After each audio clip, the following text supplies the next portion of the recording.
Ito ang one of the best-selling sedans dito sa atin sa Pilipinas. So, if you're missing out, I got you ulit.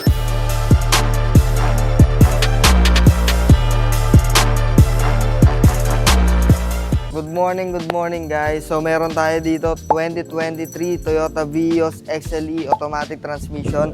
Exterior wise tayo, napakagandang original paint, 15 inches alloy wheels, makakapalang tires. Sa harap naman tayo, crystal clear na lens, halogen ng mga ilaw, may fog lamps na rin. New face na to at 7 ang ending. At dito naman sa loob, napakagandang steering wheel, may mga controls na rin dito. 15,000 mileage on the clock only. Well-designed na dashboard, napakagandang fabric seats, in-improved na infotainment system, automatic climate control, 2 cup holders dito, automatic transmission with plus minus, outlet source dito, storage space dito na may RFID na rin siya, at another storage space dito, vanity mirror sa passenger side at sa driver side, napakagandang headliner. Sa second row, wala masyadong pinagbago pero ang legroom at headroom okay naman, 6 flat ang height ko. At sa trunk naman, napakaluwag na trunk space at mugs na rin yung spare tire niya. Engine wise naman tayo guys, is a 1.3 liter dual VVTi 7-speed automatic CVT transmission. Kung patipiran lang ng gas, laban ko to. So yung kondisyon ng makina niya, maganda, maayos, matibay.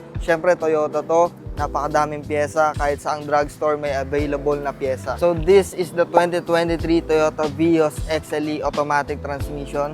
So kung gusto niyo to guys, for only 545,000 pesos lang guys. Ito na ang pinakamababa sa market. Ewan ko na lang kung di mo pa ito bilhin.